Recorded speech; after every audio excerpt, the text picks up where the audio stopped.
I want you to ask me anything. That's what I did for this particular webinar. I sent out a link to everyone in our entire community and said, hey, ask me whatever questions you have. That's what the following webinar is going to be about. I don't know what questions are going to come, and I'm filming this particular thing right now because I haven't done it yet. So we will find out. It's going to be exciting. Thank you for watching this video. You rock. Hello, ladies and gentlemen, boys and girls, friends and family, fans, followers, family from around the entire world. My name is Jeremy Alexander Newsome. My personal mission is to enrich lives with mentally liberating education. Hope you're doing phenomenal. Thank you so much for being here and either watching this recording or being here live. I really appreciate it. Dale Ryan first to say good morning. Good morning, Dale. For those of you who are here, it is an early morning on Saturday morning. So I hope you're ready for a stupendous weekend. The goal of this particular webinar is very simple, really easy and quite succinct. I simply wanted to create an Ask Me Anything webinar. This idea was brought to you by Dean Bradshaw, who is one of my marketing geniuses who lives over in Spain. And him and his wife both help me with marketing and social media and whatnot. Dean is quite an amazing human being. So he said, hey, Jeremy, you should do an Ask Me Anything webinar and just open up to your traders, open up to your friends, open up to your community. And that way they can ask whatever question they want. Therefore, that's pretty much the presentation. I don't have any slides. I'm here to answer whatever question you might have about anything. It could be trading related. It could be life related. It's literally called Ask Me Anything. So you guys take it away. If you are a slow typist, type into the chat pane slowly. That's absolutely fine. But I will be here answering questions until there are no more questions to be answered. That's it. That's what I got. That is the program. D. Simpson says, how long did it take you to become a profitable trader? Great question.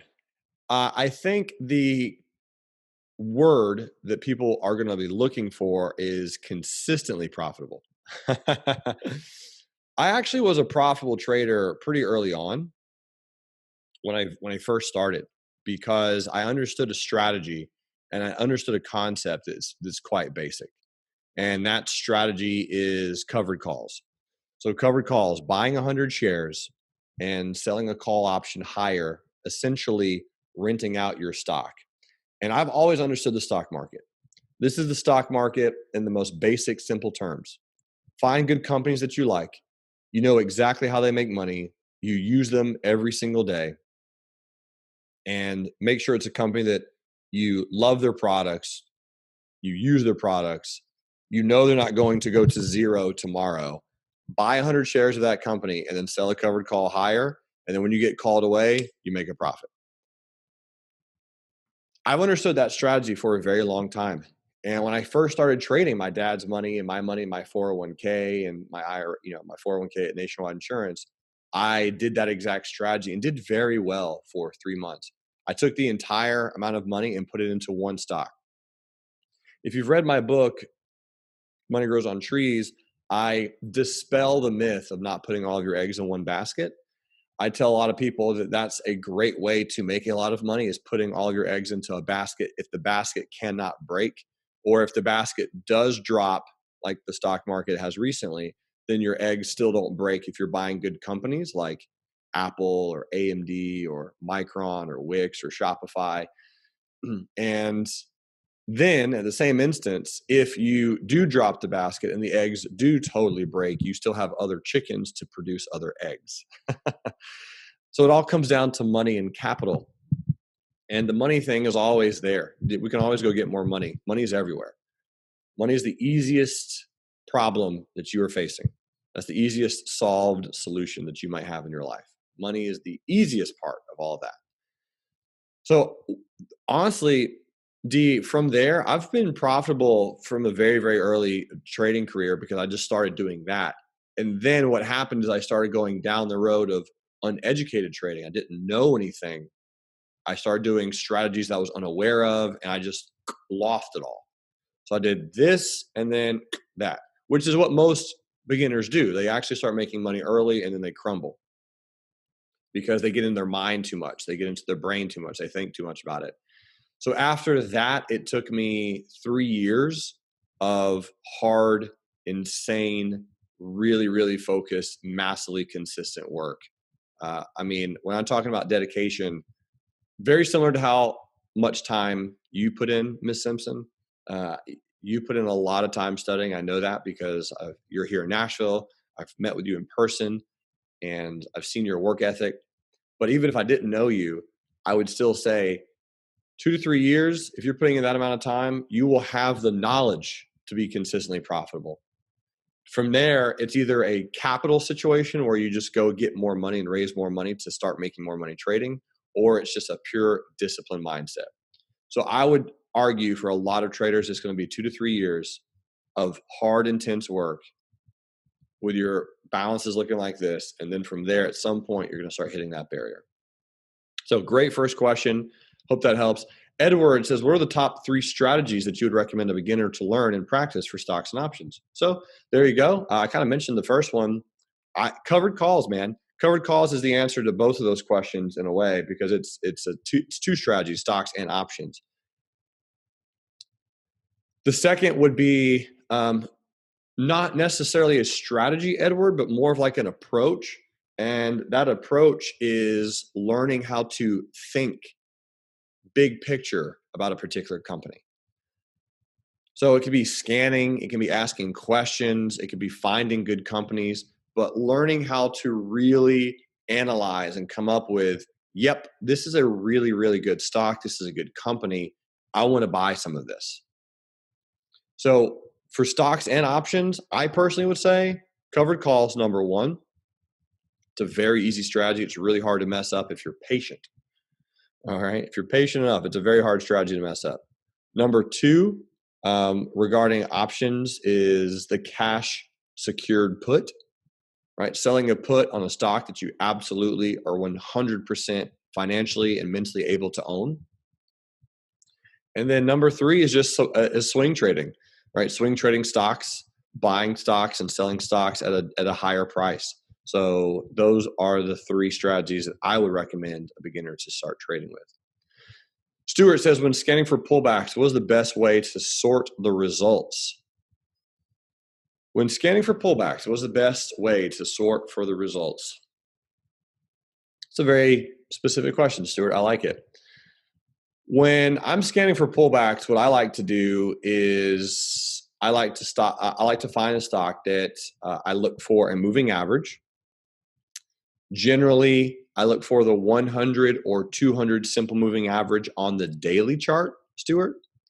And what I'm looking for is I'm looking for the stocks to be at those long-term averages. So I will scan for a long-term average, 100 or 200 simple moving average. And once I do that scan, generally I do a scan in FinViz or Trend Spider or TradingView or Thinkorswim. You can do scans anywhere. Scans are the easy part. The opportunities in the stock market are the easy part.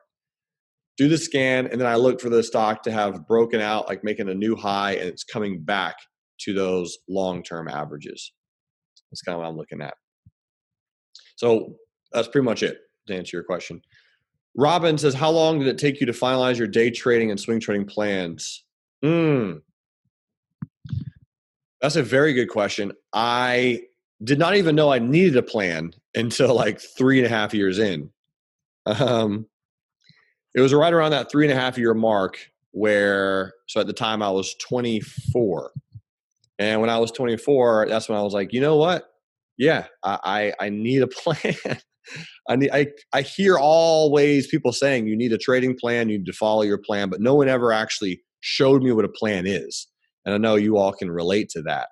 You've probably been to every single webinar in the world, and you've always heard the instructor talk about a plan, but they've never ever showed you a plan, right? My plans are in that room right there. They're laminated. And I never even knew I needed a plan, but my plan always gets tweaked a little bit. So your plan's never going to be something that is hard, concrete, never changing for the rest of your life. There will be rules and there will be aspects of your plan that can adjust over time. But for me, there's no downside to being able to alter and update your trading plan to some degree, in the sense of, I did not add the rule, I cannot trade under the substance or influence of any type of anything like drug, alcohol, or caffeine. I didn't add that for, gosh, probably 7 years into my trading career. Because I had some coffee one day, because I just generally don't drink coffee. I had coffee one day and then got all hyped up and went on to lose like $2,000 that day. And I was like, dang, that's a lot of money. The market was great. Everyone else made money. I was the dude on the sidelines who lost all the money. I gave my money away that day. I was like, why did I lose all my money? Anyway, and I was like, well, I had coffee. That was the only thing different that I do today that I don't normally do. So I just put that in my plan. So those things can always kind of adjust and tweak. But I would say 7 years. It took me a while to really go, yeah, I need all of these rules, because these rules are for me. That's the thing that most traders do not do correctly, is they'll take a trading plan and they'll put in really, really, really easy rules like, oh, I have to buy off of the 10 EMA, or I have to wait for a morning star, or I have to wait 30 minutes. Those are all easy rules. You got to find, what are your demons? Okay? What do you suck at doing? What are you bad at? Put in those rules. Okay? How long should you wait to take another trade after losing? Or how long do you have to plan a trade before taking it? Or how many trades should you take in a month or in a day?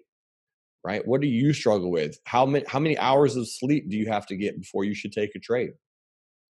Do you and your significant other have to not had a fight for a specific amount of time, or made love in a specific amount of time, or done whatever? Like what is in that situation, in that world? Are your kids angry? Are they mad? Are they sick? Are they not getting their sleep? Those are the rules you need to put in, those life rules, right? Remember, the company's called Real Life Trading. Life comes before trading. So what are those really massively important rules that you need in there? That's what's going to take some time. So great question. Great question. Matthew says, I have 2 questions. What is your favorite band and song from said band? Queen, Bohemian Rhapsody. It's the most perfect, well-written, absolutely acoustical, majestic song of all time. Number 2, if I make a good plan and stick to it, what's a realistic number of hours I can expect to make per day? Sorry. I'll repeat Matthew's question. If I make a good plan and stick to it, and I like how he said stick to it, what is a realistic number of hours I can expect to average per week day trading? 2 hours per week. It's a very, very realistic goal, which is 8 hours a month. So if you're just absolutely focusing on day trading, you can and should be able to hit 2 hours per week. Now, when you're talking about sticking to your plan, there will be times where you're going to lose on a trade, Matthew, and you have to be able to flip that position. When should you do that? There will be times where you lose on a position and you have to retake it in the same direction because your stop was too tight. I had to do that Wednesday or Tuesday of last week. It was very recent. It was on Square. I got into a trade. I just set my stop way too tight and I got in way too early. Has that happened to anyone else, or is it just me? I got in way too early, set my stop way too tight, and I had to get back into that trade. And it was scary. I didn't want to. I was afraid, but I did it anyway.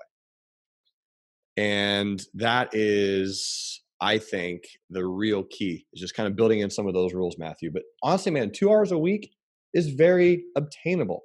If you want a lower goal than that, to see if you can hit 1 hour a week, can be life-changing for a lot of people. Honestly, 1 hour a week can be a life change. 1 hour a week, that's 1% a week. Let's say you have a $30,000 account. That's $300 a week. Okay. That's $1,200 a month. $1,200 extra dollars a month could absolutely change a lot of the lives in this room. I mean, shoot, I would love an extra $1,200 a month. I love money and money loves me. Go get you some money. $1,200 extra, just extra every single month. Yeah. Sign me up for that. It's amazing. And then, of course, you can stack it from there. Dale says, how has journaling every morning helped you? Great question. Journaling specifically Let me ask you this question, Dale, just so I make sure. What type of journaling are you really, really interested in? Because there's trading journaling, and there's a little bit of other journaling that I strive to do more frequently, but I mess up on a lot. Alex says, what is the rationale with exiting positions partially? Is it most helpful for exiting large positions or just giving a profit guarantee? Ooh, good question, Alex. It has nothing to do with profit at all, my friend. Exiting partials has everything to do with risk. So the rationale behind it is you simply lower your risk and it allows your brain to chill out. So when you get into a trade and you're taking a partial, doesn't matter how many shares you have. Don't worry about being in 1,000 shares, okay? Yeah, when I'm day trading, a lot of times I'll find myself in 1,000, 1,200, 1,800 shares. But when you first start out or when you're getting into the game, you might have 100 shares. Doesn't matter. Exit 10 of them. It reduces your risk and it helps your brain go, all right, cool. I'm not going to lose my entire amount of money. I'm not going to lose my risk unit. I'm not going to lose a lot. And it just helps you stay in the trade longer. It helps you reduce your risk and it helps you breathe better. Just answered that question. Great question. Edward says, how did your plan and strategy change during COVID time? How would you recommend us finding ways to tweak our plans during changing times? It's a phenomenal question, Ed. My plan didn't change that much. It was my focus that changed. Now, saying all that to say, when March was happening, I realized that there was some really wild and kind of unprecedented situations going on. So, yes, I did go in a little bit heavy on some positions. I increased my R on some positions. All of that takes experience. So, experience aside, because that's not really the question you want. That's not the answer you want to hear. The answer is not get a lot of experience and then you'll know. That's not the answer you want. What I did is I did not change my strategy specifically. I only zoomed in my focus. So during March, when everything was starting to crumble, I missed a lot. I mean, literally missed out on billions of dollars a day. Every single person here did during the COVID-19 drop in March 2020. However, I didn't change my strategy. I just zoomed in my focus because everything was going bananas. Everything was just all over the place. So I narrowed it in to going, all right, I'm just going to do this. So I traded SPYs and the Qs. Like that was it. Qs was kind of my hedge and SPY was my main position. So if I was long the SPY, I was short the Qs. And if I was short the Qs, I was long the SPY. So I'd have a little bit of I would have some type of hedge. Or if I was long SPY, I'd be short the Qs. So I'd have a little bit of a hedge. Right. So if I had 100 put options on the SPY, I'd have a few call options on the Qs, or I'd have a put sale on the Qs and I'd be long puts on SPY. And I would just kind of go back and forth. So I just focus, man. That was it. So when you get a crazy, insanely volatile market, you don't change your strategy at all. You just narrow your focus because those markets are going to scare you and you have to live through them and survive through them. If you can come out with more money or more knowledge or more experience on the other side of a massive market crash, you're going to do amazing in the life. Honestly, you're going to do amazing. You don't have to make tons of money. Very, very few hedge funds make money when the market drops. They just don't lose a lot.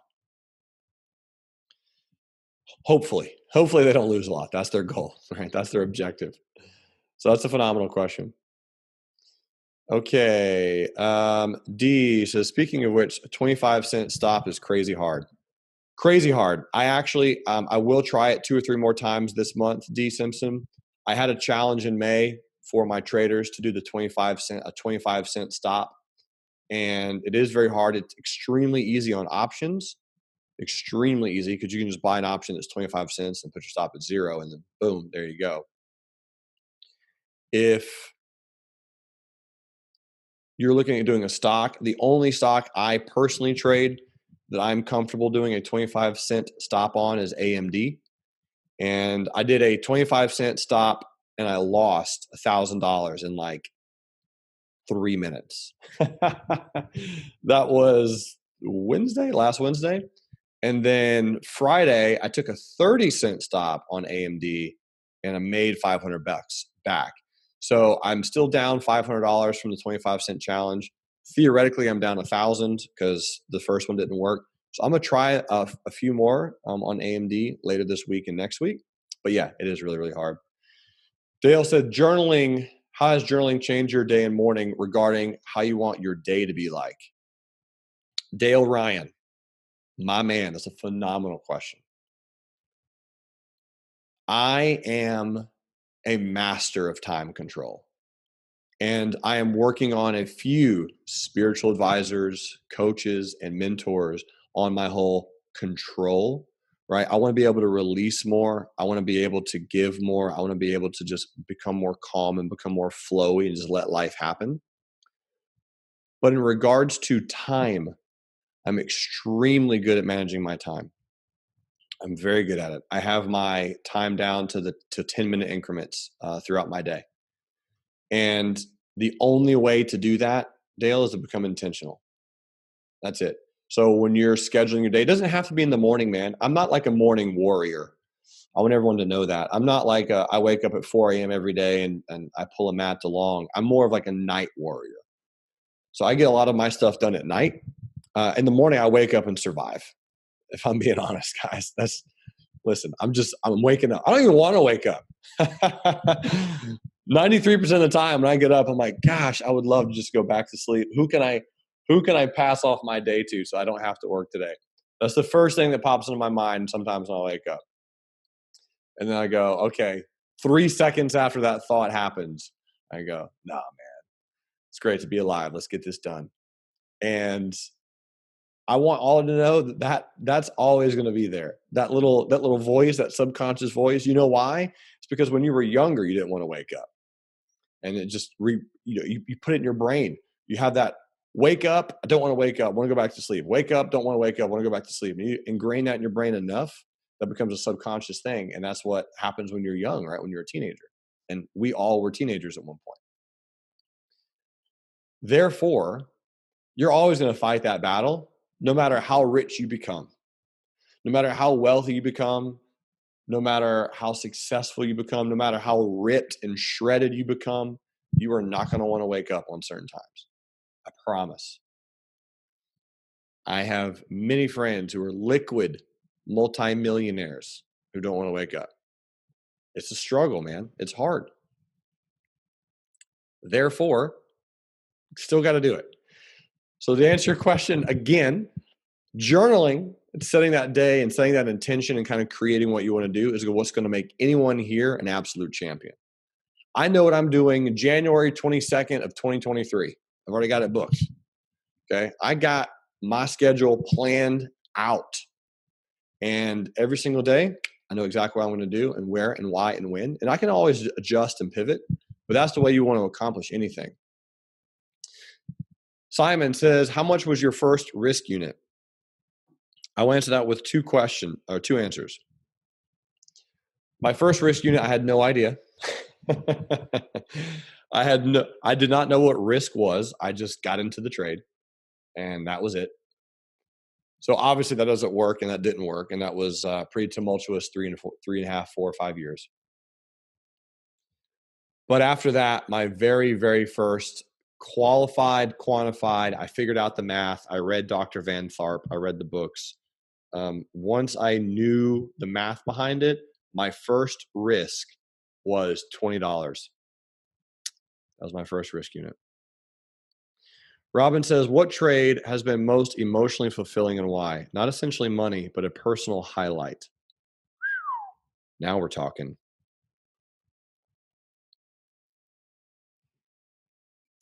First one that comes to mind, because that's what I'm working on, is my Tesla prediction. That was the one that was June of 2019. That's when I flew to New York City and I went on a very public financial network and made a very bold prediction on Tesla. And I put a lot of money into these particular trades that I did. And I donated all of it. I never told anyone this really, but I donated all of my winnings on Tesla in 2019 to the Australia Fire Relief when they had their massive wildfires back there.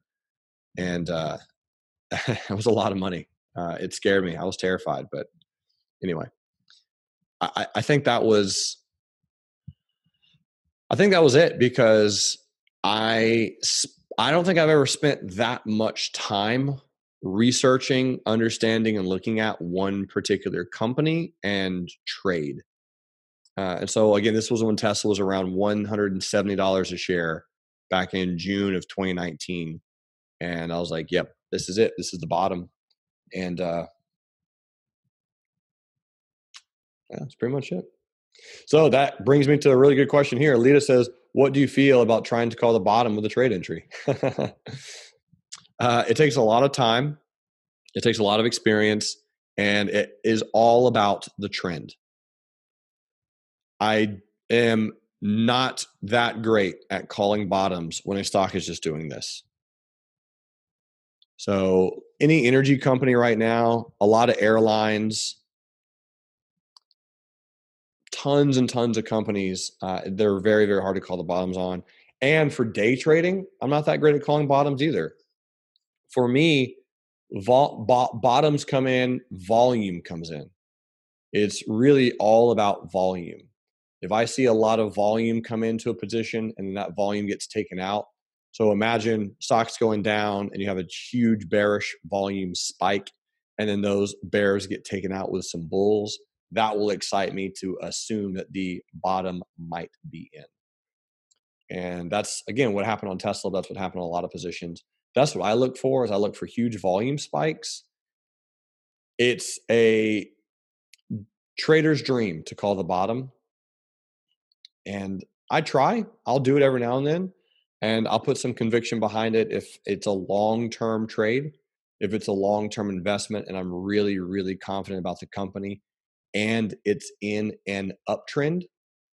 Those are the ones that I will do the best on. If it's in a downtrend and it's just crumbling lower and it's obviously just like a double black diamond ski slope, those are a lot harder to call the bottom, and I would say don't. Yeah. D. Simpson says, what is the next thing that you want to conquer after the Calendar Club exploit? D, thank you for bringing that up. I was talking to some friends just yesterday, and I still don't know exactly how I did that. I don't. If I showed you all my schedule for the month of April, at least the last half of the month of April, you would 100% think that I'm on drugs. I do not know exactly how I pulled that off. I still almost cry when I think about how awful day 27 and 28 were. I could write a book about how terrible those days were by themselves. I mean, just horrendously terrible. Because day 25 was almost a marathon. So that was a Saturday. And I did the back trading marathon. So I did the back trading marathon, which I spent 6 hours on mentally. And then I did almost an entire marathon, so 25 miles on a Saturday. Okay. Then the next day, when no one's watching and no one cares and no one's giving me, like, no one's there, I did 26 miles on a Sunday. And then I had 4 days left. So Monday, as you all know, I have a relatively packed schedule, and I did the trading rooms. And by the way, I want everyone to know this.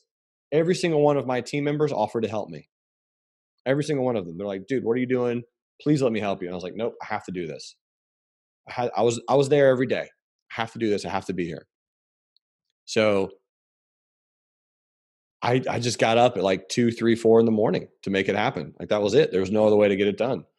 I go to sleep as early as I could, which was like 10, 11:30 at night. And I would wake up at 2 or 3, and it sucked. It was miserable. It was cold. It was raining. I hated every second of it. Anyway, that's where winning is done. That's the mindset of a true champion. I'm not saying that everyone should do this. I'm simply saying that everyone can do this. Everyone can do anything they want. It's just going to be hard. So the next exploit that I'm going to conquer is going to be the last man standing. If you want to come, D, let me know. But it's an event here in Nashville, actually. It's in Franklin. And the last man standing, to give you an idea of what that is, I heard about it for the very first time from one of my mentors. His name is Jesse Itzler. He did a last man standing back in June of last year. Most last man standing competitions are a loop. So you just run around like a track, and you have to do 4 miles, like 4.2 miles in an hour, which is not that hard. So 12-minute miles are pretty okay, pretty sustainable. I can do a 12-minute mile for a while at this stage of my life. And you have to do a 4-minute, like 4.2 miles in 12 minutes. So it's 4 miles an hour is what you have to accomplish.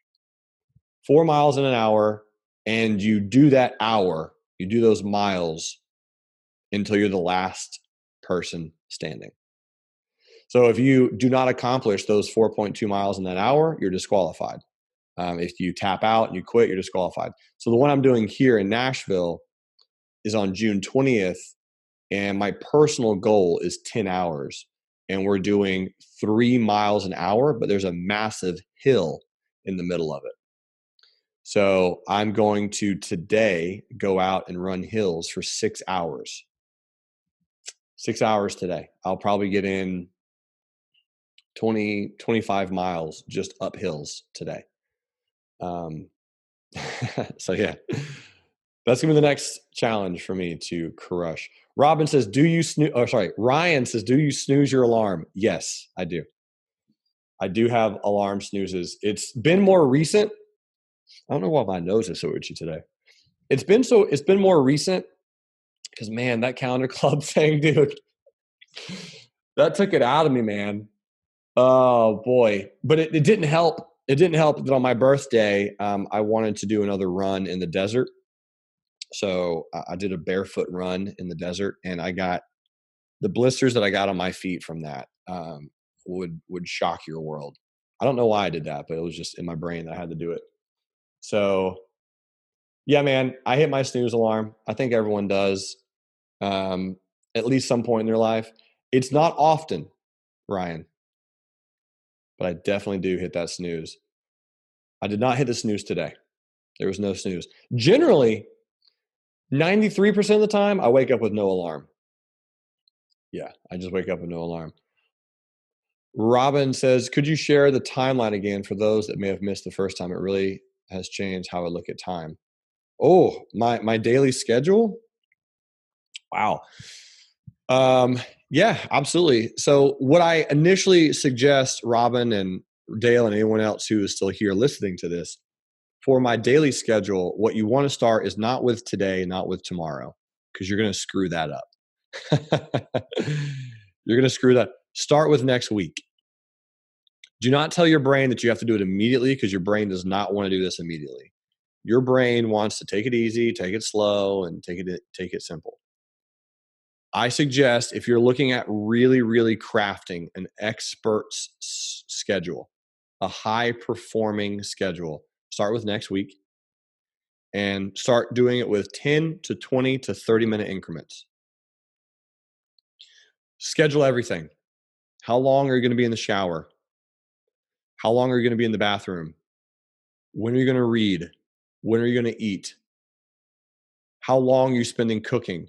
What days do you do meal preps? When do you work out?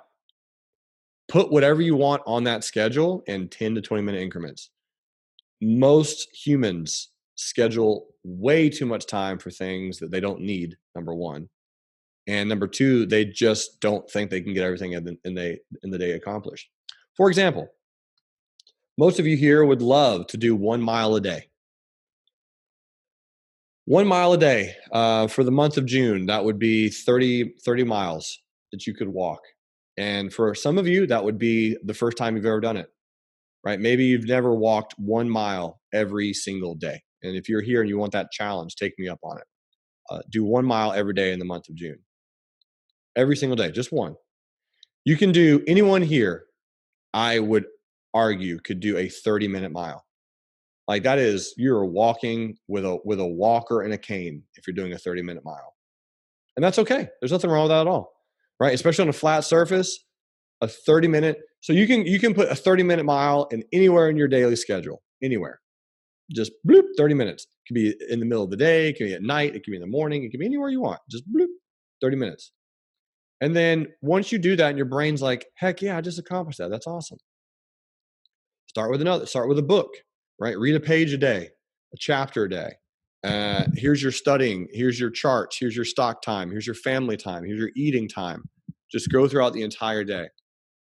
But type in a 3 if you want a really, really epic secret. This is something that I generally only share at my Money Grows on Trees events, but I'll give it to you right now. If you want to revolutionize your life, create your schedule for what you would do if money was no object.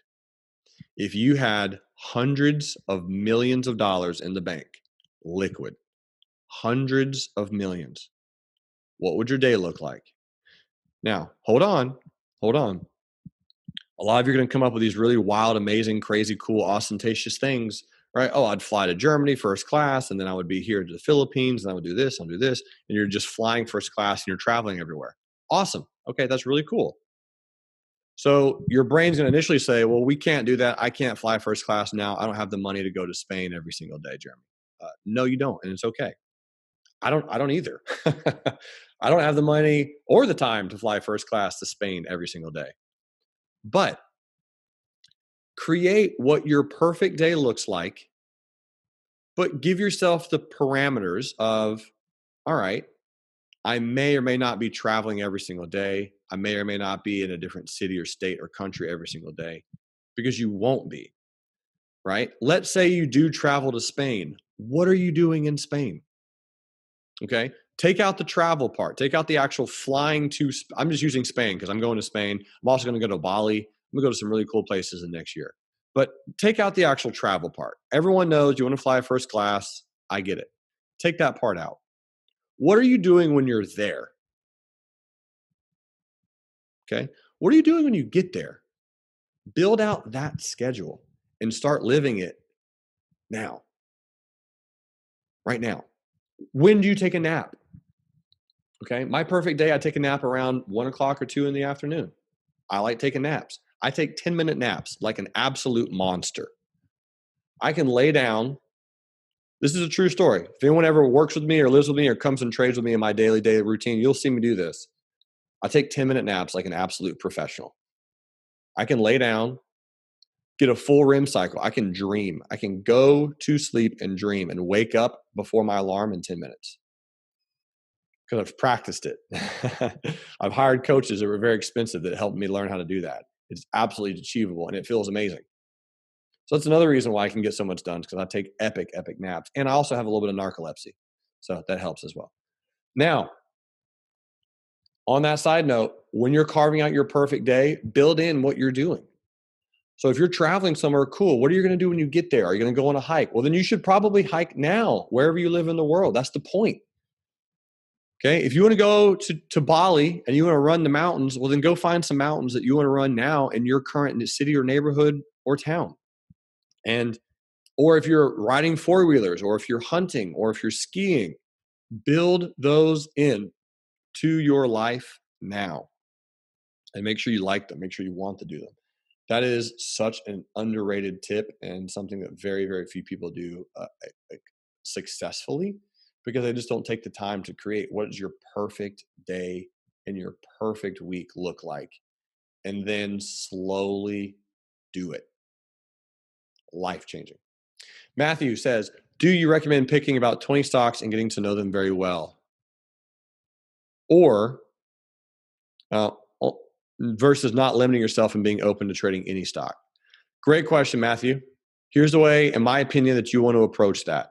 Do one or the other. So you should do one of those two things. You should focus on a select group of companies all the time and get to know them extremely well and trade them however you want, right? Whatever strategy, whatever you want to do, focus on those stocks. So day trading, options, swing trading, whatever, stocks, buying, selling, whatever you want to do. Focus on those, or have an exact, really, really rock solid strategy and plan and apply it to anything. All right. And Matt, thanks for copy and pasting these. Edward says, what is your morning routine before the stock opens if you're not hosting the day trading room? Whoo! So that's a great question. Let me just pull up my calendar. Let me find out. I'll tell you. I will let you know, my man. So Tuesdays are my admin days, what I call my admin days. So Tuesday, I generally wake up almost every single day at 7. Again, I don't have an alarm, so I have my alarm set for 7, but I oftentimes wake up 6:30, 6:45. And I wake up 5 minutes to attempt. I don't do this successfully every single day, but I attempt to do some journaling where what do I want to accomplish that day? Who do I want to accomplish it for? Who do I want to pour my love into that day? Who wants or needs or should receive some of my time and attention? Who should I pour some love into? What am I thankful for? Why am I here? Just some really, really basic, just get your mind going. Then I shower and do all that stuff. 5 to 10 minutes, in and out. Okay, you don't need long showers. Then I eat breakfast, which is oftentimes a smoothie bowl, a lot of fruits, peanuts, bananas, apples, salad, something vegan. So I'm vegan before noon. I'm not strict on that. I'm not dietary. So if I'm eating eggs or something, that's fine. But I generally 99% of the time just try to stick to a vegan before noon. Right now, I haven't had anything to eat. So I haven't had anything to eat yet today. I woke up at 7:30 today, Saturday. So I woke up at 7:30 and yep, I have breakfast. And so market opens at 8:30. I start trading every single day at 8:00. Give myself that 30 minutes to review the market, find out what I want to do. And I trade pretty hardcore from 8 to 10. So those 2 hours, I'm trading like a maniac. And in the middle of those 2 hours, Edward, I'm answering emails, answering text messages, reaching out to traders. A lot of times I will have coaching sessions. So I'll be coaching a student while the market's open, and we'll be walking through their trades and walking through their account, making sure that they're really comfortable, making sure that they know what's going on and they're happy. And that's where I get a lot of things done in that 2 hours. And at 10 o'clock, at that point, I either bust a workout, I go on a run, I do a little bit of reading, because oftentimes I'm in a trade and I just want to walk away from it anyway. So from 10 to 11, I get a lot of stuff done from 10 to 11 Central. This is all Central time. I get a lot of things done from 10 to 11. Another snack, usually some type of breakfast, a meditation, an email, a webinar, some phone calls, all kinds of things. And then usually 11 to 1, again, I'm trading. I'm in the webinar. I'm in the rooms. I'm putting some time in. I'm answering emails. I'm doing Slack. I'm reaching out. I'm coaching. I'm assisting. And that's what my morning routine looks like oftentimes. All right. John Axe says, what did you do after breakfast? So after breakfast, I normally have a pretty decently large lunch around 1 o'clock.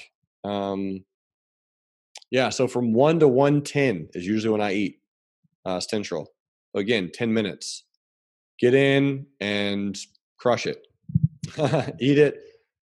Good to go. Boom, boom, boom. I meal prep usually on the weekends or at night if I miss the weekends. So meal prepping is extremely crucial. That's where I just cook all my meals for 2 or 3 days at a time. So Saturdays and Sundays I'll cook, and I'll get my food ready for Monday, Wednesday, Friday, and then Tuesday, Thursday. And I'll just stack them in my fridge, and then bam, fridge, boom, eat, bam, fridge, boom, eat. And that's pretty much it. So yeah. And for lunch, I'll eat anything. I can eat anything for lunch. I eat leftovers all the time. All the time. Lita, oh, you're so kind. Thank you, Grandma Lita. That's amazing. She says, I see that you made your haircut happen and you were rewarded with an excellent one. Thank you. Thank you very much. That's so kind of you. Oh, man, I love it. All right. So I'm going to start scrolling through here. All right. Perfect. Lita says, sorry you're off on that number. It takes me 15 minutes for a quarter mile. That's still okay. That's still okay. And again, Lita, I'll give you some grace. I'm going to give you some grace, Lita, on that one. But 15 minutes for a quarter mile, that's 30 minutes for a half a mile. That's okay. That's okay. So for you specifically, if it takes an hour to do a mile, and again, I'm going to give you a little bit of grace, that is absolutely okay.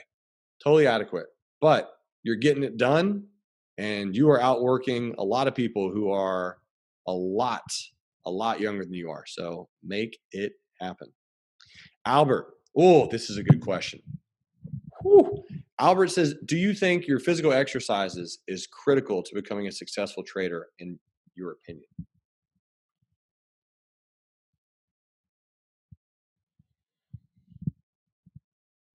Yes. Yes, I do. And here's why. The physical challenges is 100% mental. Totally mental. Because who is controlling your physical body? You are. Right? That's you.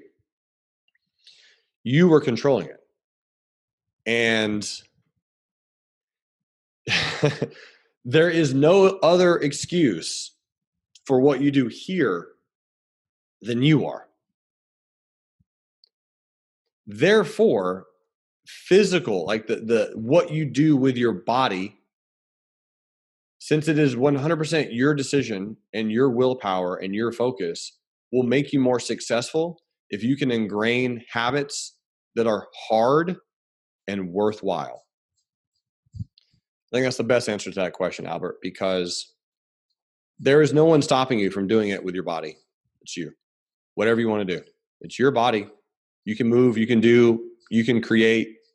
It's yours. It's the only one you've got right now. So if you want to do something intense and hard, it's going to be 100% your willpower. And I absolutely think people should set some crazy, scary, terrifying goals for themselves physically. And I've adopted a recent mentality. I don't know how wise it is. I'll probably talk to one of my coaches about it. But the last man standing, I tell people I'm either going to die or I'm going to cry. And I don't cry very much, and I'm not going to die. So which one's going to come first? I don't know. Because I'm going to die on my 100th birthday. The night of my 100th birthday is when I'm going to die. So I guess I'm going to cry. Right? I'm going to finish it. I'm going to do it. I'm going to complete my goals. And, you know, a lot of people are like, what if you get injured? It's like, yeah, what if I do? Like, yeah, is it possible? Sure, it's possible. But even I've heard of people who've injured themselves who've still come back and done something great. Right? You can get injured. Injury is a possibility. You want to avoid that if possible by proper stretching and proper nutrition. But are you going to get injured or hurt or in pain doing anything physical? Mm-hmm. You will. You absolutely will. Alex says, what do you do to get out of a trading slump? Number one, I push myself to do something that I know I can achieve mentally and physically. Because then it gives me a sense of accomplishment and a sense of like physical reward. So, Alex, an example would be, I'm going to go to the gym and I'm going to do 300 push-ups at the gym, or I'm going to do it in my house. I'm going to do 300 push-ups today in my house. Is 300 push-ups easy? Not really. A lot of you, if you're older, you're like, nope, there's no way in the world I could do 300 push-ups. That's fine. But some of you can, right? If you're 80 and younger, there's a chance you could do that many push-ups, but you probably want to take it a lot slower. If you're 50 and younger, you can do 300 push-ups. It's just going to take you some time. You're gonna have to put in some work. But that's one thing I do, Alex. I create some type of physical goal that I know I can achieve. That's going to be challenging, and I go do it, because then I go, all right, well, I know I can do that. So then I know I can get out of this slump, because I absolutely have trading slumps. It certainly happens. The second thing I do is I go back and I review all the trades that I've taken and just find out what is the one thing that I'm doing wrong or that I could be doing better. What is the one thing that I'm doing wrong or that I can do better? Am I moving my stops too tight? Am I being too aggressive? Am I being too conservative? Am I not waiting long enough? Try to find one pattern, one thing that you're definitely not doing amazing at, and just start tweaking and focusing on that. Don't change your strategies. Don't go do a whole new, brand new thing, right? When I say a brand new thing, like, don't implement something you've never used before, an option strategy. Oh, let me do credit spreads, even though I've never done credit spreads before, and that's going to make me rich. Don't go just changing a whole new direction. Find out what you are doing wrong, because you are doing something wrong if you're losing, obviously, or if you're in a slump, it's you're doing something wrong. What I also do, Alex, is I give some money away. And I never want to do that, man. It's always scary to me, because I grew up so poor, and I have so many mental blocks when it comes to money, and I'm always trying my best to push forward through those. And I will continue to get better as time progresses. But when it comes to money, that's what you're trading for, is you're trading to receive more money. And I make sure that I tell my brain, there's plenty of money out there, man. Give some away. And I give a lot away to someone, friend, family member, charity, organization, whatever. I give some money away to remind myself, hey, man, it flows. I need to scare my body. And if you do those three things when you're in a trading slump, it will help. Incredible. D says, how are you at meditating and being still? Horrible. Absolutely, divinely terrible at those two things. I reach out and I work with specialists and therapists and meditation experts and yoga experts. That's something that I pour some time and money into to become better at. And on a 1 to 10, I'm like a 2.3. I am low on that scale, but I'm getting better, and I know I'm bad at it. I'm very good at yoga. I'm pretty bad at meditating on my own. In a group effort and in a group amount of time, I'm really pretty okay at it. On my own, I struggle, but I'm getting better. 3 years ago, I didn't do anything at all. I was a 1 on a 1 to 10. So I've improved a little bit. Lee says, if we have a small account, how would you like to take all the swing trades with you? Is it a good idea to divide the R's? Good question. For me, if I have a small account, the way I decide to grow a small account is I focus it intently on one thing. I don't spread it out at all.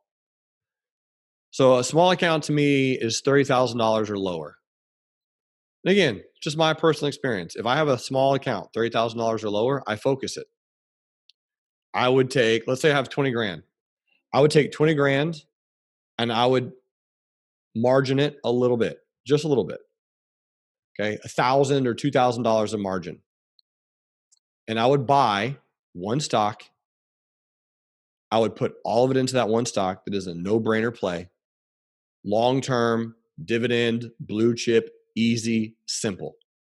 Johnson & Johnson, Walmart, Procter & Gamble, Apple, right? Something, really in a nice uptrend that is just, can't mess this one up. I buy it at a low price. I hold it for a little bit. I sell a covered call if I bought at least 100 shares, which I should if I'm putting in 22,000. And then when I get called away for a profit, I try to make 10 to 15%. Get called away for a profit, and I take that money and I do it again with another stock. Microsoft, Adobe, McDonald's, Pepsi, Coke. something that's no brainer at a really good price. And I repeat that until my account is no longer small. That's how I grow a small account. I'm not saying it's the right way. That's just what I do it.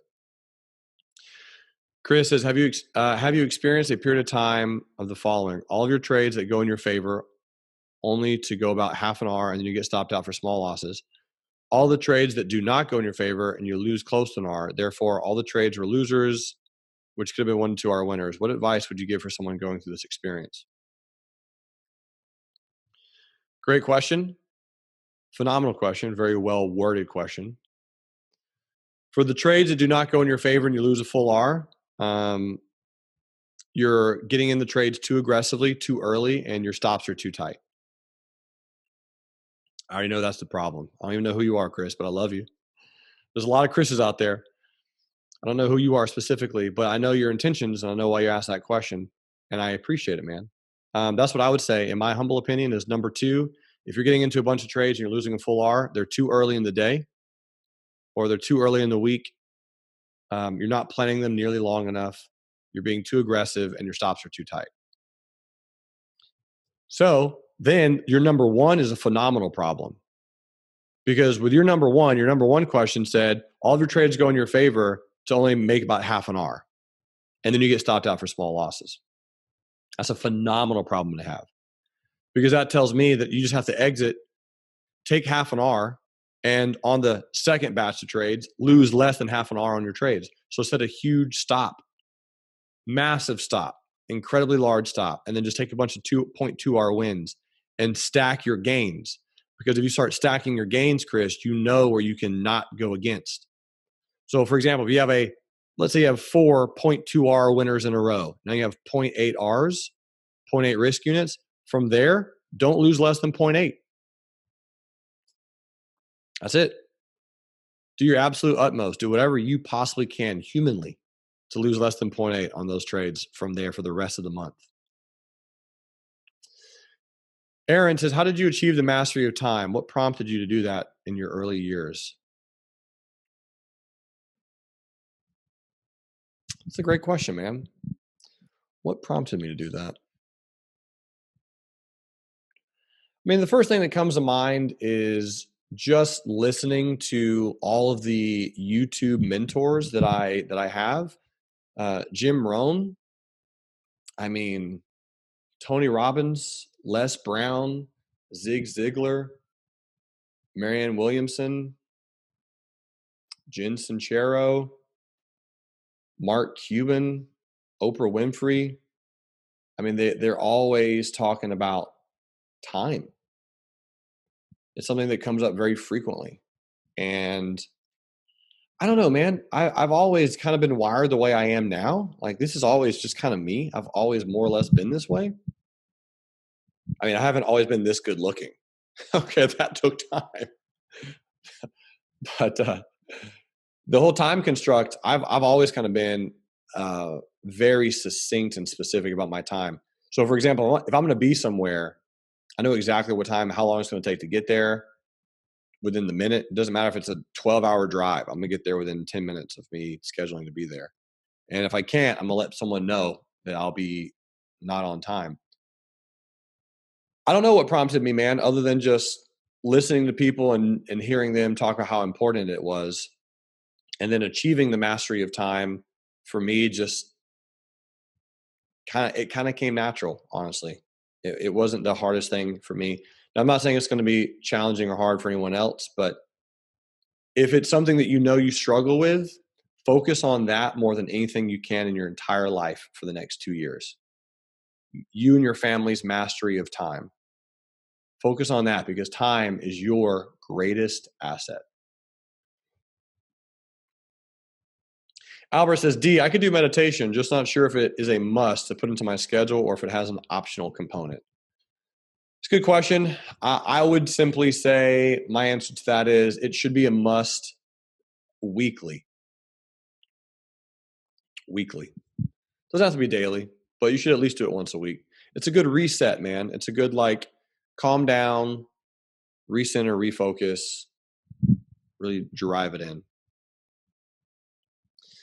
Marshall says, what's the latest book you read and would you recommend it? Marshall, the latest book that I read. I don't read books. I'm just kidding. Two. I will recommend two because I almost always have a physical book that I'm reading and then an audio book, Marshall. So the last book that I read is Happy Money. Definitely will recommend it. And the latest audio book that I listened to is Outwitting the Devil with Napoleon Hill. That is a must listen to. Mohit says, what is your morning live trading rooms? Are you just giving some signals on your trades or are you sharing your trades? Mohit, I'm sharing my trades. Yep. We share specifically what we're looking at while we're getting in, where we are getting in. We kind of walk through the basics. Make sure that you're really, really comfortable in knowing precisely, specifically, and adequately why, where, and when we are doing something. Yep. Albert says, I had a sense about that for you. I just wanted to validate it. Thank you. Oh, my pleasure, man. Easy day. Matt says, Colin O'Brady has a great story of overcoming serious injury and accomplishing great things. Yep. Absolutely. All right. Lita says, doing a normal exercise schedule nor being a challenge is critical to your well-being. It gives you energy. Totally agree. Absolutely. D says, new t-shirt. What would Jeremy do? Cry or die? The answer is always going to be cry. That's it. That is it. Ryan says, at what point did you decide you got good at trading and started teaching others? 6 years in, man. Yep. It took me 6 years ago. I need to teach some people this. So that's the answer to your question. Matt is talking to Mohit. Beautiful about the trading room. I love it. Chris Rambolt says, are we in a simulation or is this base reality? There we go. There's the question. That's what I've been waiting for. I'm going to try to say this, man, as emotionally sound as I can. I've seen both sides. I've seen the simulation. I've seen base reality. I've gone deep down the rabbit hole. And I'll say this life is whatever you want it to be. You get to decide. You are your own universe. You are your own creation. You are your own God. You are your own spirit. You get to decide. It's your choice. That's my answer. Lee says, do you goof around time or do you have goof around time? I do. And I'll be doing that tonight. A lot of my goof around time is like Saturday nights or Friday nights. I love watching movies. So if I don't have a priority, if I don't have something going on, I absolutely schedule movie time. So tonight I will be, after I do 6 hours of Hills and a coaching session and maybe a little bit of work on my webinars, around 7 p.m., me and the kids are going to have ice cream and spaghetti, and we're going to watch a movie and just relax, totally relax. I'm not going to do anything cool. Just going to chill out. Great question. Ken says, who wrote Outwitting the Devil? That's Napoleon Hill. Edward says, I watched most of your videos, intermediate, beginner, advanced, and some option videos. Which videos do you recommend us watching after the basics? Yeah, I mean, honestly, man, if you've done that, and Edward, I know you personally, I know you and I have worked together in the rooms, like we've traded together for a month or two now, and you've been everywhere, man. You're in every webinar that I do, and that shows amazing dedication. If you have watched all the videos, you've got it. Now, start reading books about your mind. Start figuring out how you can stretch yourself and stretch your thoughts and your beliefs, and figure out a way to create the best version of yourself. Start working with some people, get an accountability buddy, get a coach, get a mentor, get someone to pull and push you, and find out what you want to do with your trading, and just start optimizing it and start focusing. Because once you watch all the videos, which you have, now it's just about optimizing what you already know. And the only way that comes is with time. So don't become a serial student. Raise capital, start trading, start tweaking, start optimizing. Lee says, by the way, thanks for the real life trading woman challenge. I started to challenge myself physically, and it's a good feeling when I can accomplish it. I agree, Lee. I totally agree. I mean, it is a great feeling, and I think women are as strong as men. I really do. That's my belief in my world, at least. Maybe not 100% physically as strong in all aspects of the term. I think men can grow muscle faster and they can lift more weight, but there's very, very, very few things that a man can do that a woman cannot do, and there's a million things that a woman can do that a man can't do. So my belief is women are goddesses, and they are absolutely the best version of this world, and it's so amazing and incredible and inspiring what a true, absolute, powerful goddess can do with her brain and her body and her mind. So, Lee, and to all the ladies listening, I mean, you all can do anything, and you can do a lot of it better than guys, without question. I don't even know why we're here. You need like 2 dudes, and everyone else can be ladies, and you're all fine. Lucky 2 dudes, by the way. Chris says, are you excited for the Tesla Cybertruck? Yeah, dude, absolutely. Of course. I cannot wait for the Tesla Cybertruck. Cannot wait. Aaron says, what do you do in a coaching session? Go through trades and psychology? Yes. Matthew says, a recent movie you saw and recommend as a must watch.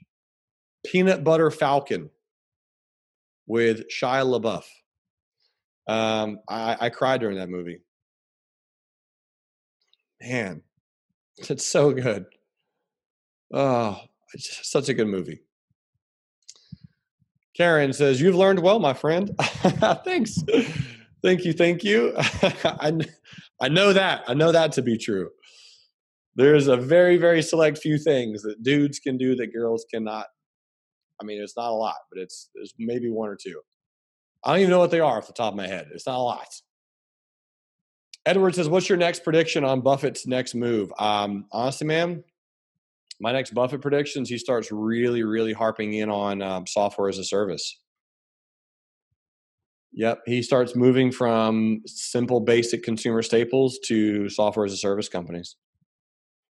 So moving away from the Kraft Heinz and the not Coca-Cola, but I mean, he starts moving away from airlines and Kraft Heinz and basic consumer staples, Procter & Gamble, Johnson & Johnson, to more like Wix, Shopify, Apple, GoDaddy,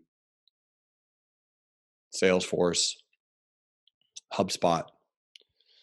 That's my prediction. I also have a prediction that when Warren Buffett passes away, the market will drop 10% that week. That's my other prediction. All right. What else we have? Anything else? We've been doing this for an hour. You're doing phenomenal, team. Thank you for these questions. Thank you for your questions.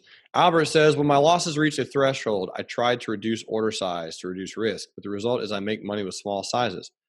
How do we strike a balance between reducing order size and at the same time being consistently profitable? I heard some people said not to reduce the size. That was correct. I just wouldn't do it.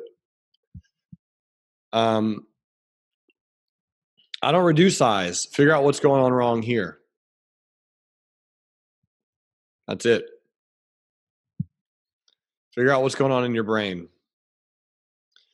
Leadus is only a 10% drop for Warren Buffett's death. A 10% drop that week. From there, I don't know what happens, but I'm thinking it's a 10% drop that week, the same week. Yep. It's just a prediction. Guys, I could be totally wrong, but here's the thing. Back in February, I did make that statement in a lot of my trading rooms. February of this year, I was like, guys, something's going to happen at some point. I don't know what it is. I think Warren Buffett's going to die and the market's going to have a massive drop. That was my prediction. I was like, it's going to be a black swan. It's going to be something that no one's anticipating. It's not going to be debt. It's not going to be student loans. It's not going to be commercial. It's just going to be something absolutely massively random that no one's thinking about. I thought it was going to be a Warren Buffett heart attack, and the market's going to do what it did in March, but it was the pandemic of coronavirus. Matt DeLong says, can you talk about the importance of back trading? Back trading is the only way to become profitable. That's how important it is. If you want to become a profitable trader, if you actually want to make money trading, the only way you can do it is by back trading. Ryan says, what advice would you give someone who's on a losing streak with their trades? So we talked about losing streaks a moment ago, Ryan. If you're on a losing streak, be generous with your money. Do one phenomenal act of service and kindness with your money. Give money away.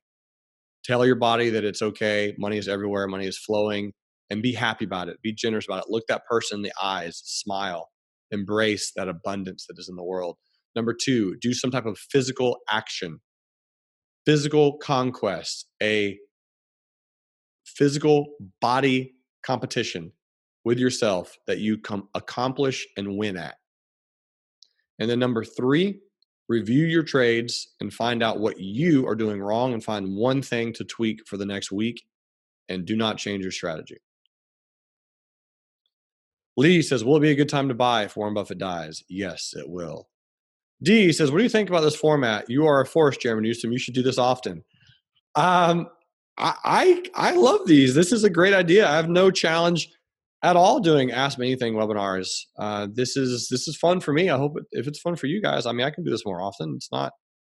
It's definitely not hard. I'm just sitting here talking, answering questions. So Simon says, do you have any Berkshire shares? And do you think now is a good time to add some? I actually don't have any Berkshire shares, ironically enough. I have a lot of SPY shares. I don't have any Berkshire shares for no particular reason other than I can't be in everything. I think now is an okay time to buy a little bit. A little bit. Beautiful. All right. Good stuff. Marshall says, agreed. This was really cool. Ken says, yes, this is awesome. Lee says, this is great. Love learning from the experts. Well, thank you, Lee. Carolyn says, my family and friends tell me I waste my time learning, practicing, and trading. It takes too long and too much money. How did you overcome the negativity brought into your life by those who don't share your passion? Carolyn Bailey with the question of the day. Woo-wee. Man.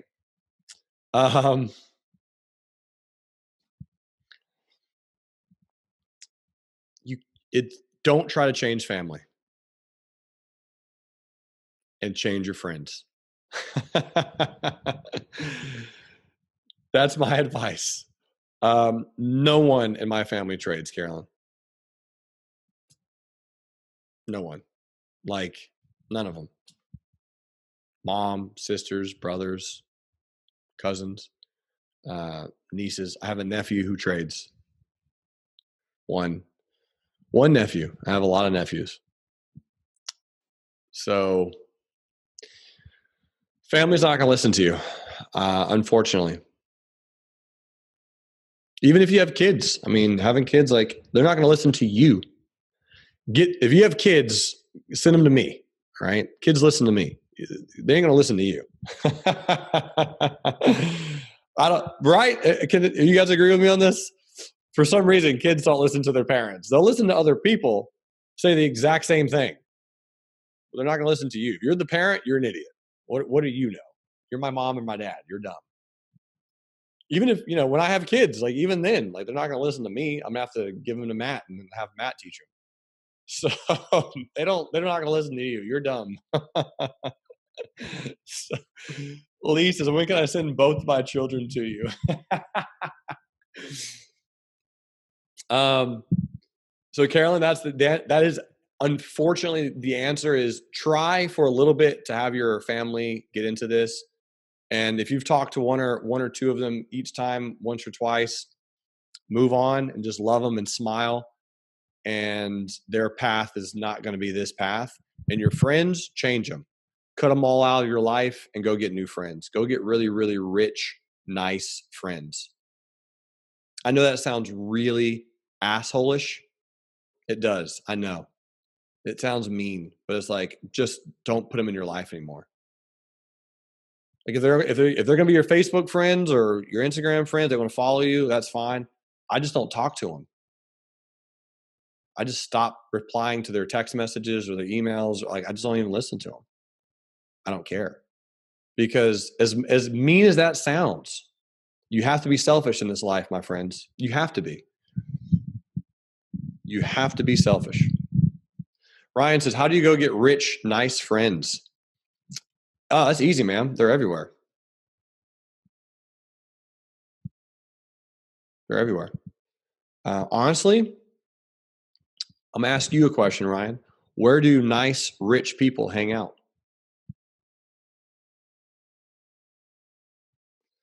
All right. While Ryan's answering that question, I'm gonna answer some. Aaron says, "What do your typical weekends look like?"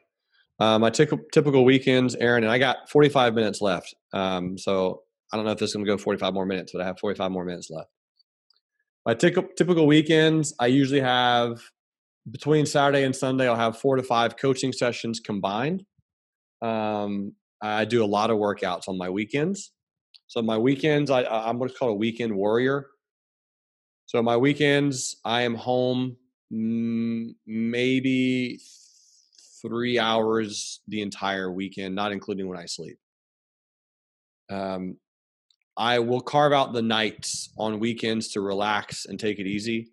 But on Saturdays and Sundays, I'm putting in a lot of work physically, and I do not prepare for the stock market until 5 p.m. 6 p.m. Eastern, 5 p.m. Central on Sundays. That's when futures open.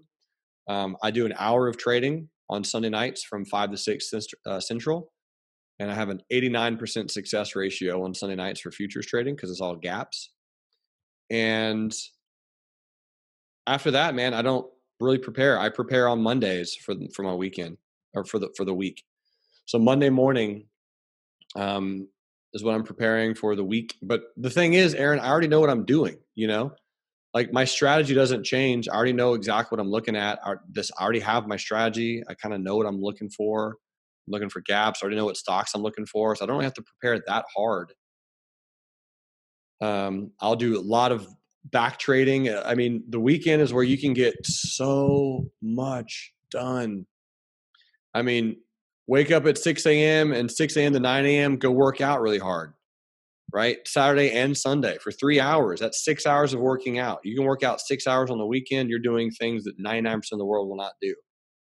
And then from there, once you got those 3 hours of working out in from 6 a.m. to 9 a.m., if you want, or 9 a.m. to noon, right? Whatever your 3 hours is, then you can do some back trading, then you can do some reading, then you can do some working out, then you can do some studying. Yeah. So my weekends, man, are jam-packed always. Albert says, so grateful you were sharing, Jeremy. Matthew says, we appreciate you. Thanks, guys. I had no idea that you would like this so much. I thought I was going to get 2 questions and I'd have to like pull questions out of you. But hey, I love this. I'm super happy. I'm an open book. Again, I'll tell you guys anything you want. How come no one asked me how much money I made last year? When's that question going to come? Luke says, yeah, brother, this is great. Oh, thanks, man. Edward says, what's the next big project for real life trading besides the prison programs that Matt mentioned? Next big program. Matt, what's the next big program? The prison thing is already in full force. So that's happening where we're creating content for prison inmates here in the U.S. I think the next really, really big campaign, man, that we're going to work on is we're going to work on creating some affiliate models so that I can have and we can have a really good tracking mechanism for all of our students. Because right now, real life trading has grown solely from word of mouth and from people like you just telling other people how great it is. But what I want to do is I want to make sure that you get paid a lot of money to help me make a lot of money, to help me grow and to help everyone grow and help lives be enriched. So we're going to work on an affiliate model so that it's not like a multi-level marketing scheme, nothing like that. I'm just going to give you a link that is always yours. So if you're posting it anywhere and people ever come to RLT and they ever buy something from me, I want to reward you, right? That makes sense. So we're working on that. I'm working on creating another global brand. So Real Life Trading UK is in the works. And then hopefully one day Real Life Trading India, and then Real Life Trading Germany, and then Real Life Trading Brazil, and then maybe Real Life Trading Poland. So I want to create a bunch of different global brands for real life trading. Create a Forex course is in the works as well. And traveling, man, my favorite thing in life, one of my number one favorite things in life is being in front of people, impacting them there with my energy and my love physically. So I want to do more conferences. And so I'm working on creating more conferences as well. The one that's coming up, we have 2 for sure on the books. We have the Nashville retreat in September, and then I have the Money Grows on Trees conference in October. And those are both revolutionary for both your mind and your wallet. And they're revolutionary to me. They help me so much. Last year, Matt was, we were talking about Shopify intensively. We had a whole hour on almost just why you should buy Shopify last year. And that was at $190 a share. Now it's at $700 a share. So great question. All right. Ryan says, I have no idea where you get rich, nice friends. The answer, Ryan, is places like this, man. Be around people that are doing things that you like doing, and then go make friends with them. So Ryan, there's 28 people in the chat pane right now. Exchange emails, exchange phone numbers with the people who are here. If you are part of our Slack community, go reach out on Slack and become friends with people. It's places and people that hang around places that you enjoy that are doing phenomenal things. Another places I find very, very rich friends who are very nice are conferences. I go to conferences all the time and I befriend the people who are speaking. Now, when I said that immediately, Ryan, you might go, "Oh, well, they're not going to be friends with me because I'm not rich enough, smart enough, and I'm not a speaker." That's untrue. You have some skill, you have some value, you have a use in your life, you have a specialty that they might need. You don't know that. Just go talk to them, message them on Twitter, message them on Instagram, message them every single day with your phone, and just say, "Hey, I hope you're doing phenomenal. Hope you're doing incredible. Thanks for being great." And just send them that video every single day until they start reaching out to you, or pay them for mentorship. You know how many friends I've had that initially start out as a trading coach or a mentor or a mentee, someone that I paid or that paid me, and then we just became really good friends? Tons of them, right? And I mean, that happens all the time. Like I'll give a shout out to Greg Gilbert. I don't think he's here right now, but Greg Gilbert was a coaching student of mine 2 years ago. And guys, he paid me an astronomical amount of money to fly down from where he lived in DC to come train with me for an entire week. Right? Think about that. He's here at my house trading with me for a week. And he asked me to do it. I didn't ask him. He just said, "Hey, can I do this? I know it's going to cost money. I know it's going to cost a lot because of your time, but I want to do it." And I haven't charged him money since. Like, we became some of the best friends ever. I love that guy so much. He's such an amazing, amazing human being. And we talk on the phone once every other week. I love Greg Gilbert. Again, just as an example. Same thing with Matt DeLong. Guys, Matt DeLong, we first started out becoming friends because he wanted to learn how to trade the stock market better. He reached out to me on LinkedIn. Who does that?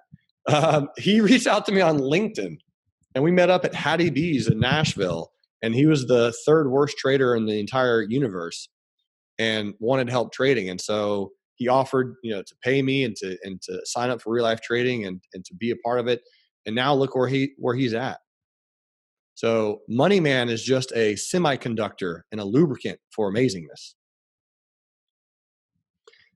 Carolyn says, regarding my friends, that is tough love, but true. It's just hard to do. It is very hard to do. Very hard. D says, do you think futures trading is a must? Has it helped your overall trading? No, it's not a must, and it has not helped my overall trading. It's helped me make money at night, which is cool. So that's really awesome.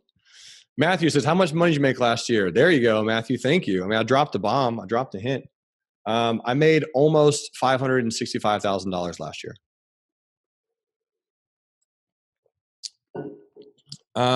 Lee says, since you mentioned it, okay, so there you go. Answer that question. Ken says, any other books that you recommend overall? Yeah, I think, there's so many books.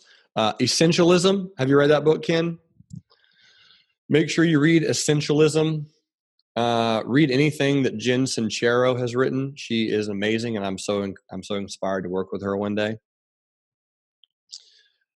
If you have any women in your life, I think Rachel Hollis is a very good inspirational story. She has a book called Girl, Stop Apologizing, and she's a friend of mine as well, and I think that's a great book. Girl, Stop Apologizing is really good by Rachel Hollis. Let's see. I mean, let me just go through my Audible. I talked about Outwitting the Devil with Napoleon Hill. That one's really good. Living with a Seal by Jesse Itzler is pretty fantastic. So I would say check that one out for sure. Let me go to my library. How Champions Think by Dr. Bob Rotella is nice. Sapiens is a really good one. Exactly What to Say by Phil Jones. Can't Hurt Me by David Goggins. The Impossible First by Colin O'Brady is really great. I Will Teach You to Be Rich by Ramit Singh is phenomenal. Never Split the Difference by Chris Voss is one of the best books I've ever read in my life. So those are a few. Simon says, which country have you not been to and definitely want to go? Bali, Indonesia. Edward says, let's get a conference in Southern California. It is happening, my good friend. That is going to occur. All right. Aaron says, what's your biggest windfall, one trade, prior to becoming a seasoned trader and once after you became one trade? Can you remind me, is windfall, is that a good thing or a bad thing? I honestly can't remember. So just if you can tell me. Gray says, I'm looking for a mentor. Who is your mentor and how did you find your mentor? I have so many. I have a coaching session almost once a week with someone different. Grace. So if you're looking for a mentor, I'll be your mentor. Or anyone that you like. That's it. You're going to have to pay them always. You should always pay them with something. It doesn't have to be money. My friends, it does not have to be money. It could be acts of service. It could be gifts. It could be time. It could be respect. It could be a testimonial. It could be all kinds of things. It doesn't have to be money. People don't only need money. They don't always want money. It could be anything. But there has to be an exchange of energy, right? There has to be some type of an exchange of energy. Find anyone that you like, Grace, on any platform. TikTok, YouTube, Twitter, LinkedIn, Instagram, Facebook, wherever. If you like them, reach out to them, email them, and put in the subject, I'm looking for a mentor. And then write them an email or call them on the phone or text message them. And that's it. So Matt DeLong, Grace, you can ask him to be your mentor. Ryan says, thanks, Jeremy. You're welcome, man. I appreciate it. So there you go. Edward and Manhar are chatting about meeting up because they're in Southern California together, which is really, really cool. Lee is in Northern Virginia. So you guys are all chatting about where you're at. I love it. Perfect. Ryan says, about how much money do you give away? Good question. Usually about 30 to 35% of everything I make, I generally give away. Grace, she said, did you make 565 from trading only or from memberships? That is not just day trading. That is everything. Yep. Trading alone trading alone last year was 180 and some change. So you always want to have multiple streams of income, right? There's nothing wrong with having numerous streams of income. Have as many as you possibly can. I don't know what just fell. Yeah, have as many streams of income as you possibly can. Podcasts, books, seminar, anything. any other side hustles, hobbies, anything you can possibly have. You always want to have as many streams of income as possible. Ryan says, I want to give money away to help others, but I don't know how much is enough to start giving away. What advice would you give based on your experience? Ryan, what's an amount of money that scares you a little bit? That's still reasonable? What's an amount that scares you that's still reasonable? Ryan says $1,000. Okay. Make it 1,500 and then give it to a charity or an organization or your church or your community or someone that you really, really love. It could be a friend. It could be a family member. It could be your mom. I think $1,000 is a great start, but make it 1,500 so it's just a little bit scary, and just give it to someone that you really care about. Yeah, man. Honestly, and it sounds crazy. And again, it doesn't have to be a pure donation. But from there, again, like you said, once you give that money, once you really teach yourself that money is everywhere and money is abundant, it can always come.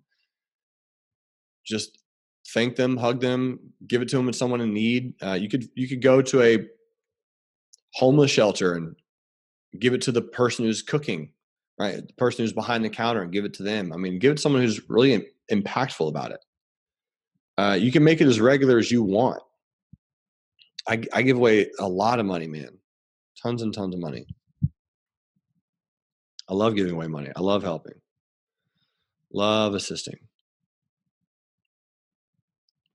So yeah, make it a regular thing, man. Figure out cool ways to do it. Like when you say give money away, like don't just like put it on the street and burn it. You know, really think through and be intentional. Like who would cry if I gave this amount of money to them today? You know, who would cry? Like I gave $1,800 away last night to someone. So it's like, who would cry to receive that amount of money, and then give it to them, and don't ask for anything in return. Just smile and give them a hug and say, I love you. You're amazing. I have a lot, so here you go. And that'll be a moment that you'll remember forever, right? You will remember that moment. You will be happy about it. It'll be a moment you'll never forget. And it brings you joy. And what more do you want out of life? You know? D says you can give it to her. There you go, Ryan. You can give it to D Simpson. Grace says, are you married with kids? I am not married and I do not have kids, but those are future plans. Sandra says, you're so right. It's a good feeling when you can. Exactly. And it doesn't have to be a lot. Guys, it could be an additional $10. You know, it doesn't have to be that much. It can be small acts of service. The biggest impact that I ever had was a $50 tip, because it was my first good day trade where I took a day trade and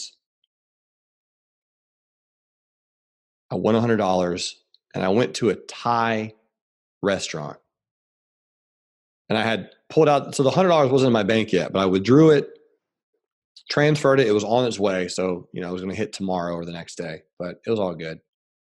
I had the cash. I went to a Thai restaurant that was right next to where I was working at the time.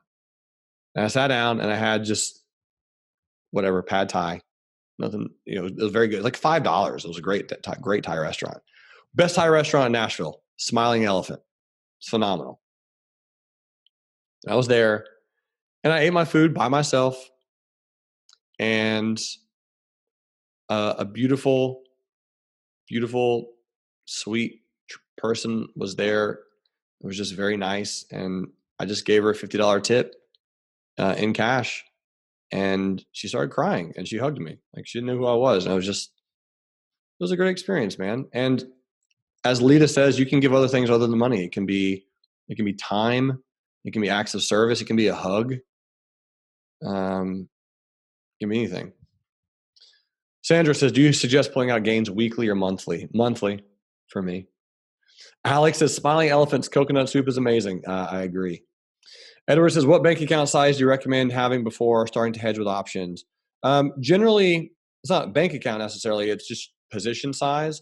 If you have $100,000 or more, that's frequently the account size and the position size that's adequate to start hedging with options with multiple positions. But you don't need that much. You just need enough to have 100 shares of stock and a little bit of cash to start selling covered calls and buying protective puts. So the answer is it doesn't specifically have to have an amount of money, but at least 100 shares of a stock that you can afford. So honestly, man, you can do it with 20 grand very effectively. You can do it with, AMD, you can buy 100 shares of AMD for 5 grand. So it doesn't need that much money, realistically. Ladies and gentlemen, this has been epic. Thank you for being here. I hope it was helpful. Hope you liked it. This is me. So thank you for being here. It was a lot of fun. Hope you got value out of it. Lita says thank you with all caps. Lita, I love you so much. Thank you for being here. It's my absolute honor and privilege. So I, again, just want to say thank you all for being here and for being so kind and for giving me your time, right? You gave me something today and I want to give you something. You gave me your time. And I want to give you some answers and some of my time. And I care about you all. I really do. It means a lot to me that you're here. I hope you all know how much passion I put into this and how much passion I want to put into you and how much I care about you. So thank you, my friends. Love you all. Have a wonderful rest of your weekend. And I'm going to go have a coaching session after this with a lady named Wendy. And after that, I'll have some lunch. I will not have had breakfast yet. And then I will go run some miles. And then I'll eat some milkshakes and watch some movies and relax. Love you all. Thank you for being here. You rock. Bye.